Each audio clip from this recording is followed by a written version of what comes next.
रामकृष्ण हरी. अनिल सावंत आध्यात्मिक कथा चॅनलमध्ये आपलं स्वागत आहे. आज आपण लिंब येथील विष्णुलक्ष्मी मंदिराच्या बाहेरच्या पाठीमागच्या परिसरामध्ये प्रवचन करणार आहोत.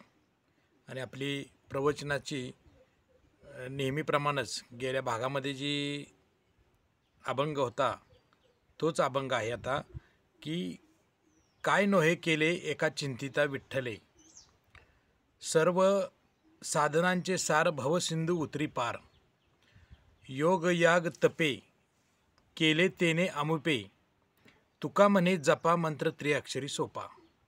असा सोपा आणि साधा सरळ अर्थ असणारा हा अभंग आहे. आणि गेल्या भागामध्ये आपण पाहत होतो संत रोहिदासांचं दुर्मिळ असं चरित्र पाहत होतो. आपण गेल्या भागामध्ये पाहिलं की रोहिदास महाराजांच्या जे अमृत दिलं, त्यांना जे आरती झाल्यानंतर प्रसाद म्हणून दिला, तर ते जे अमृत म्हणून जे तीर्थ होतं, ते तीर्थ काय केलं तर राजानं काय केलं होतं, किळस आली राजाला आणि त्यानं काय केलं तर आपल्या स्वतःच्या अंगरख्याला मागच्या बाजूला पुसलं होतं. आणि तो अंगरखा राजाचा धोब्याकडं धुलाईसाठी गेला आणि तो जो डाग जे पुसला होता तो डाग काही केल्या जात नव्हता. म्हणून त्या धोब्यानं काय केलं, राग तो डाग तोंडात धरला आणि तोंडात चावला असा तो डाग. आणि त्याबरोबर काय झालं की त्याच्यामध्ये जे अंश राहिला होता ज्या तीर्थाचा, तर ते तीर्थ त्याच्या तोंडामध्ये गेल्यानंतर त्याला ब्रह्मानंदाची टाळी लागली किंवा नवे नवे त्याला दर्शनं सगळं ब्रह्मांडच फिरू लागलं त्याच्याभोवती. आणि तो हसू लागला, नाचू लागला, मोठ्यानं देवाचं नाव घेऊ लागला आणि नाचण्याचा कार्यक्रम त्याचा सुरू झाला. बरोबर त्याच्या बायकोनं काय केलं तर ते हा प्रकार पाहिला आणि हा माणूस काही थांबतच नाही, हा नाचतोय नुसता. देहभान हरपलं त्या माणसाचं, त्या धोब्याचं.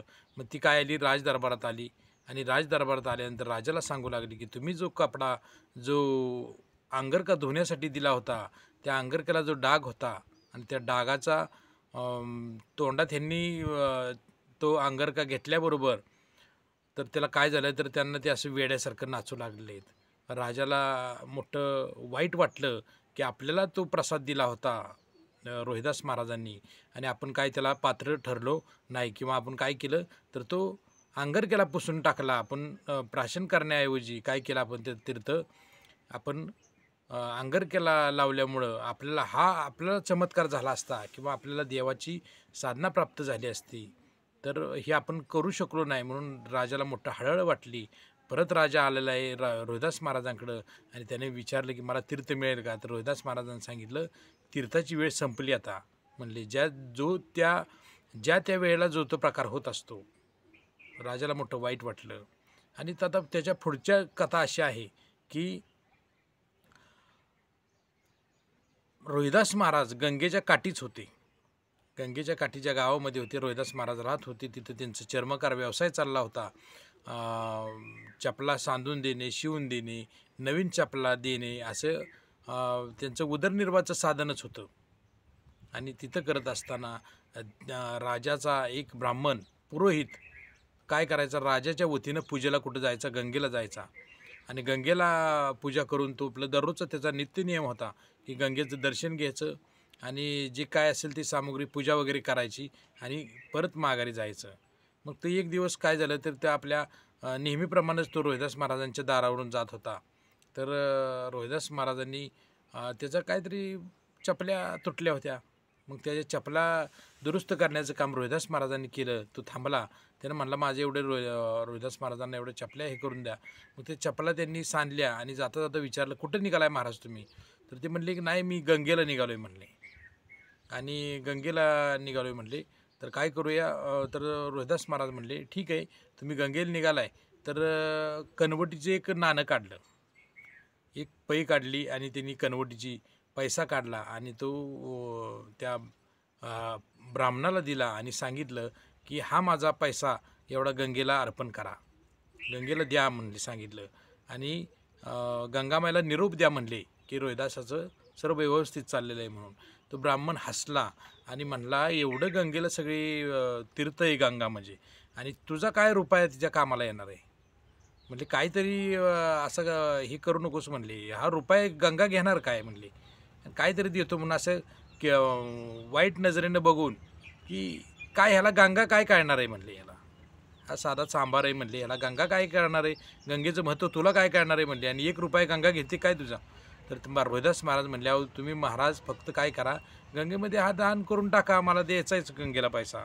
त्यांनी काय केलं, जी आपलं जी बटवा होता त्याच्यामध्ये तो एक नाणं टाकलं आणि हसला तो, आणि गेला असं हे करून की म्हणलं काय हे सांबार सांगतोय मला, म्हणले 1 रुपया देतोय न 1 पैसा देतोय आणि सांगतोय की हा गंगेमध्ये टाक म्हणून. त्यानं ते सगळं आपलं बाकीची पूजा वगैरे आटोपली आणि येता येता त्याच्या ध्यानात आलं की त्या बघूया त्या सांबारानं एक पैसा दिला होता तो तर फेकून बघूया. म्हणून त्याने काय केलं, जाता जाता म्हणले टाकून द्यावं, मला त्याची जबाबदारी संपेल आपली. म्हणून त्यानं पैसा काढला बटव्यातून आणि तो गंगेमध्ये टाकला आणि असं माघारी फिरणार जायला तेवढं ते काय जिथं पैसा पडला होता त्या ठिकाणातून एक हात वर आला असा, आणि त्या हातामध्ये कंकण होतं सोन्याचं. म्हणजे पृथ्वी मोलाचं एक त्याची हेच करू शकत नाही आपण, त्याचं आपण किंमतच होत नाही. अनमोल रत्न असं बाहेर काढलं, त्या जिथं पैसा पडला होता त्या ठिकाणून आला एक सुंदर स्त्रीचा हात आला बाहेर आणि त्याच्यामध्ये कंकण होतं. आणि तिनं सांगितलं की हे जे कंकण आहे ते काय कर, त्या रोहिदासाला देऊन टाक. ब्राह्मणाला आश्चर्य वाटलं, ब्राह्मण पळ सुटला आणि ते कंकण घेतलं आणि बरोबर म्हणली त्या ब्राह्मणाला महत्त्व कळलं की म्हणले ह्याचा पैसा टाकल्यानंतर जर गंगेला जर कंकण द्यावं लागतंय म्हणजे याचं महत्त्व केवढं मोठं आहे. परंतु त्याच्या मनामध्ये विकल्प आला आणि म्हणला हे कुणी सांगितलं आहे, म्हणला की काय करा तर हे रोहिदासाला द्या म्हणून सांगितलं आहे, आकाशवाणी झालेली रोहिदासाला द्या म्हणले. पण काय कळतं आहे म्हणले रोहिदासाला, एवढं अनमोल रत्न आहे ह्याचे पैसे किती येतील म्हणले. मग त्याच्या मनात विकल्प आला, म्हणले कशाला रोहिदासाला सांगायचं आहे, आपण काय करू बाहेर नेऊन बाजारात विकू म्हणले. मग काय केलं, आता ह्याला घेणारं कोण आहे म्हणून तिथलाच माघारी तो गेला, रोहिदासाकडे न येता गेला आणि तिथल्या एखाद्या जवाहिराच्या पैशी गेला आणि त्याला सांगितलं हे मला कंकण विकायचं आहे म्हणले. तर तो कंकण पाहिल्यानंतर पृथ्वी मोलाचं कंकण, त्या जवाहिरला त्या सोनाराला सुद्धा काही त्याचं किंमत होत नव्हती, म्हणजे असाल ते द्या म्हणले. त्यानं भरपूर त्याला पैसे दिले आणि त्यानं सोनारानं जवळ ठेवला.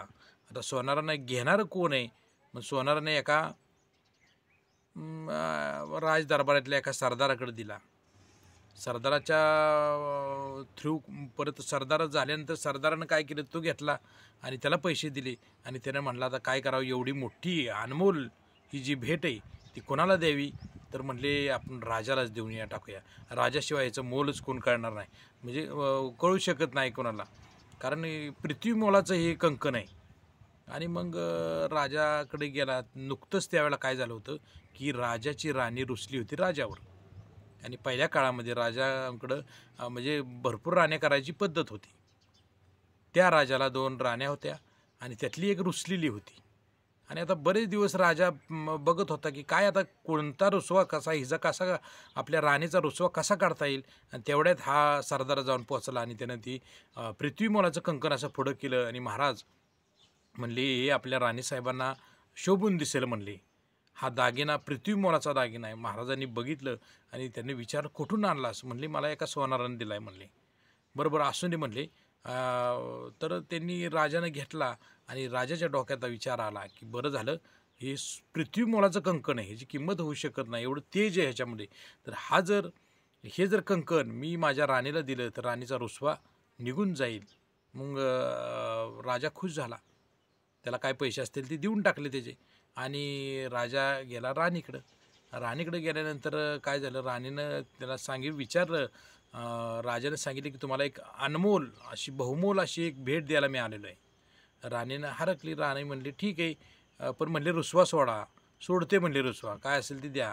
मग त्याने ती कंकण दाखवल्याबरोबर राजाची जी राणी आहे ती राणी इतकी प्रभावित झाली, इतकी हर्षोल्लासित झाली की तिला काहीच कळेना की किती मोलाचं हे म्हणली कंकण, इतकं तेज आहे ह्या कंकणामध्ये. आणि राणीनं रुसवा सोडला, परंतु राणीच्या मनामध्ये दुसरा विकल्प आला की एकच कंकण कुठे, महाराज दुसरं पण कंकण द्या मला, एक कंकण असूच शकत नाही. राजाला तर प्रश्न पडला. राजा म्हणला ठीक आहे, दुसरं पण मी मागवून घेतो. मग त्या सरदाराला राजानं म्हणली, मग तिच्या मनामध्ये एक दुसरं आलं की एकच कंकण असू शकतं कसं? खरं सांगा, तुम्ही 2 कंकण आणली, त्यातलं एक माझ्या सवतीला दिलं आणि एक मला द्यायला आलाय तुम्ही, एक कबूल करा म्हणली. राजा म्हणला तसं काही नाही म्हणला, मला एकच कंकण मिळालंय, मग दुसरं आणून द्या म्हणली मला. मग राजा आता बाहेर आला. राजाने त्या सरदाराला बोलावलं. सरदार आला. सरदाराला विचारलं की दुसरं कंकण द्या. सरदार पण म्हणला, अहो मी एकच मला मिळालेलं आहे. म्हणजे काय नाही, काही पण करून दुसरं ह्याच्या जोडीचं कंकण पाहिजे आपल्याला. मग सरदार गेला त्या सोनाराकडं. सोनारानं परत कुठं गेला, त्या ब्राह्मणाकडं. ब्राह्मणाला बोलावण्यात आलं की हे काय कंकण दुसरं मिळेनच. म्हणजे कंकण हे दुसरं काय मिळायलाच तयार नाही. मग राजानं तर दौंडी पेटवली की हे जे दुसरं कोण जर त्या ब्राह्मणाला पुढं बोलावला आणि ब्राह्मणाला शिक्षा केली बरी मोठी, की म्हणली कुठून आणले चोरून सांग, कारण एकच कंकण कसं असू शकतं.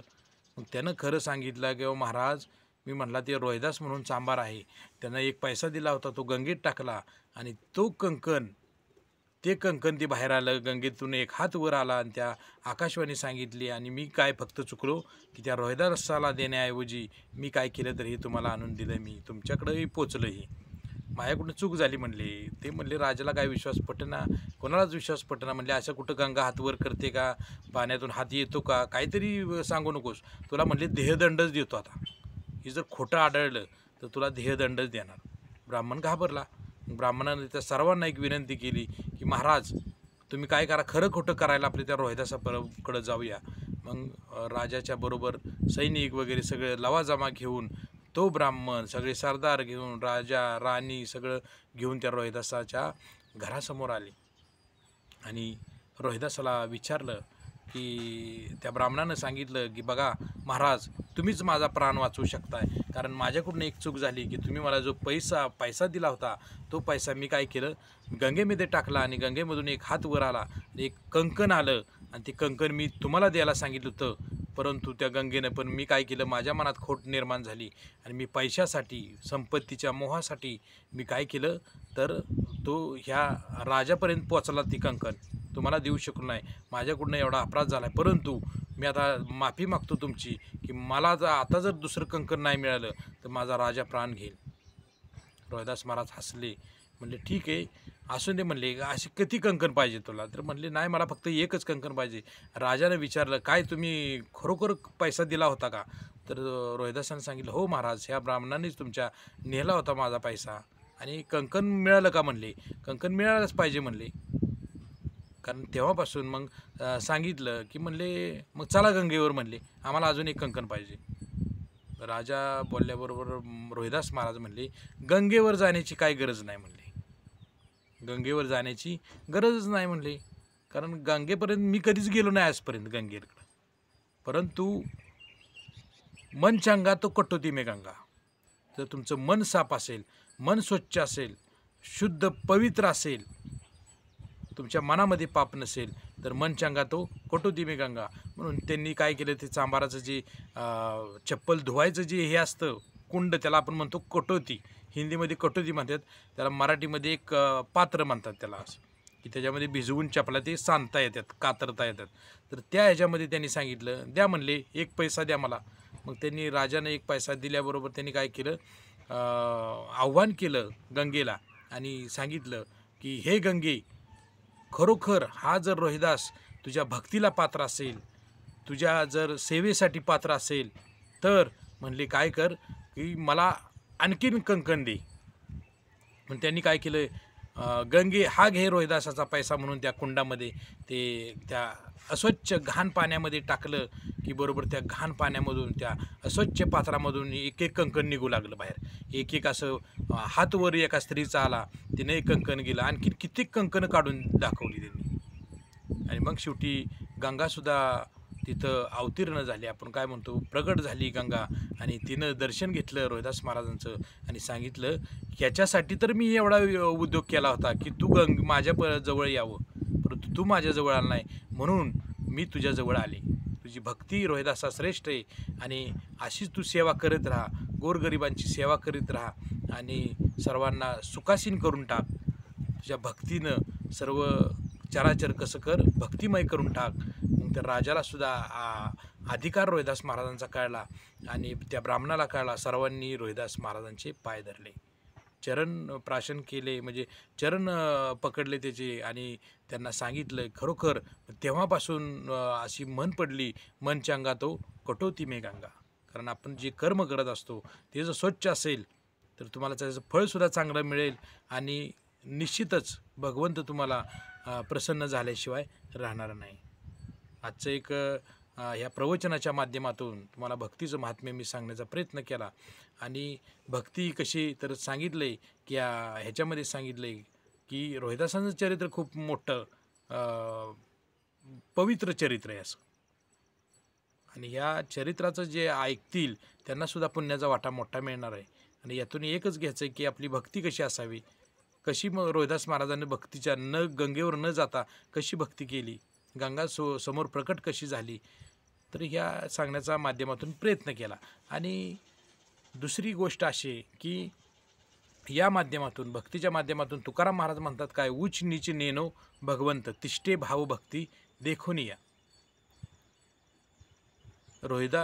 चर्म रंगू लागे रोहिदासा संगे, कबीराच्या मागे शेले वैनी. म्हणजे असा तुकाराम महाराजांचा गोड असा अभंग आहे की भक्तिप्रांतामध्ये जात पंथ ह्याला काय माध्यम नाहीच. भक्ती ही भक्तीच असते. कोणत्याही जातीचा असला तरी ती भक्ती ज्याला करायची तो त्या परमेश्वरापर्यंत पोचल्याशिवाय राहणार नाही. आज आता माझ्या प्रवचनामधून मी बरेच असे लोकांना सांगण्याचा प्रयत्न करतो की आता कलियुग आहे आणि कलियुगामध्ये नामाला जास्त महत्त्व आहे. आणि आपण जे कर्म करतो आहे ते स्वच्छ करा. या प्रवचनाच्या माध्यमातून एकच सांगायचा प्रयत्न की आपण कर्म करतो आहे ती देवाला स्मरून करा आणि पवित्र असं आचरण करा. तुमच्या पुढं मागं देव राहिल्याशिवाय, म्हणजे तुम्हाला दर्शन दिल्याशिवाय राहणार नाही आणि तुमच्या प्रत्येक चराचरामध्ये तुम्हाला परमेश्वर दिसल्याशिवाय राहणार नाही.